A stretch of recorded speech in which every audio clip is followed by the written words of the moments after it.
Bonjour à toutes et à tous et bienvenue dans ce Flash Info, premier dimanche de l'année. Permettez-moi à mon tour de vous souhaiter une excellente année 2024, de la prospérité, du bonheur et la santé surtout. Au programme aujourd'hui, on va profiter des vacances jusqu'au bout avec le village de Noël Santa Claus au jardin du Mail d'Angers où l'heure est au bilan.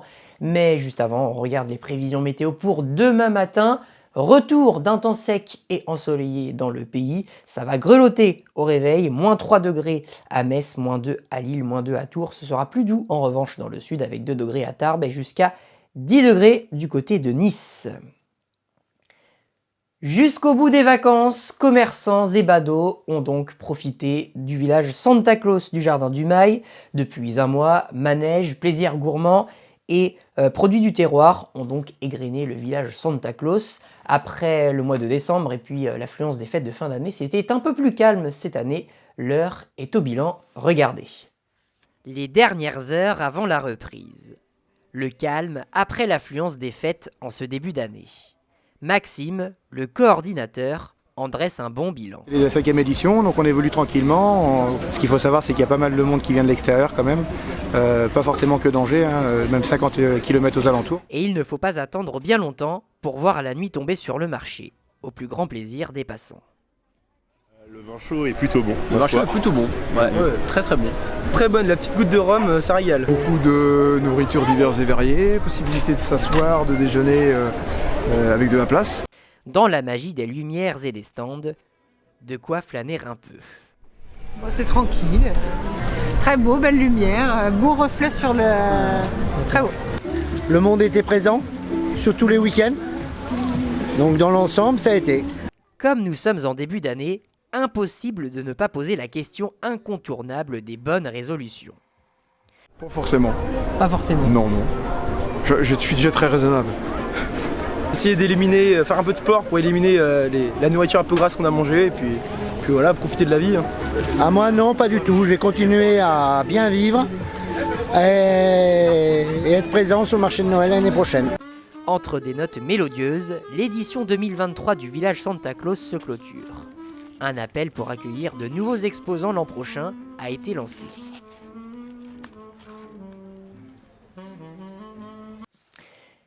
Et oui, parfois, vaut mieux ne pas prendre de bonnes résolutions.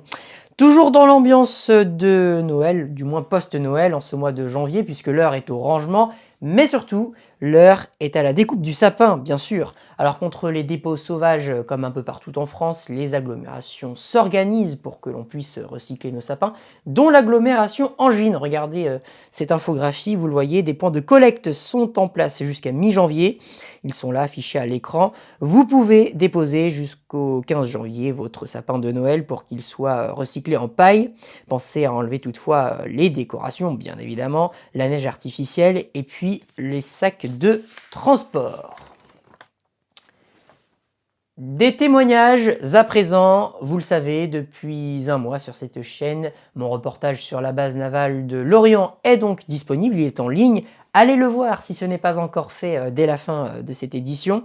Et sur place, il y a quelques semaines, j'ai pu rencontrer des vétérans de la marine française et ils m'ont parlé de leur état de service et surtout des anecdotes intéressantes issues du temps de la guerre froide, face à face avec un sous-marin russe ou encore typologie des bâtiments de la marine. Je vous propose d'écouter ces deux témoignages, regardez.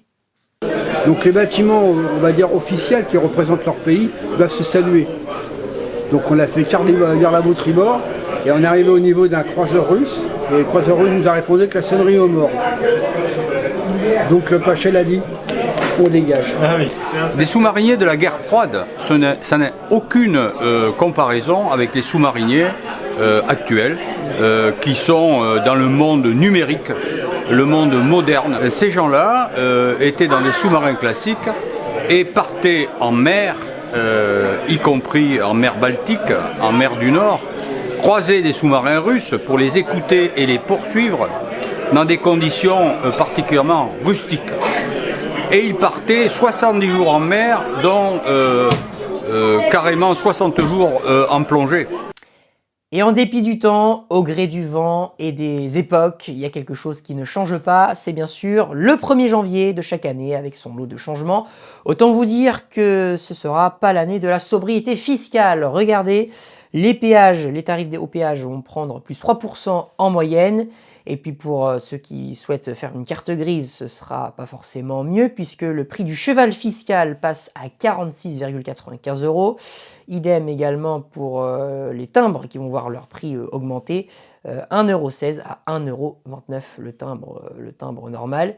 Et puis côté bonne nouvelle, enfin si on peut dire bonne nouvelle, le SMIC va augmenter de 20 € en raison de l'inflation. Et puis pour ceux qui souhaitent conduire à 17 ans, ce sera désormais possible. À noter qu'on s'attend également à une hausse de la taxe foncière cette année. C'est la fin de ce Flash Info, merci à vous de l'avoir suivi, l'ensemble de mes émissions à retrouver bien évidemment sur cette chaîne YouTube. Encore une excellente année à vous, plein de succès, plein de bonheur et puis cette année encore, j'ai envie de vous dire vive les reportages, reportages bien sûr à voir et à revoir sans modération sur cette chaîne YouTube. N'hésitez pas à vous abonner, ça ne coûte rien, à liker puis à relayer mon contenu. Moi je vous souhaite une excellente semaine, une bonne reprise pour ceux qui reprennent le travail. C'était Tommy avec vous, on va se quitter avec les images du marché de Noël Santa Claus où l'on était tout à l'heure. Je vous dis à bientôt, au revoir.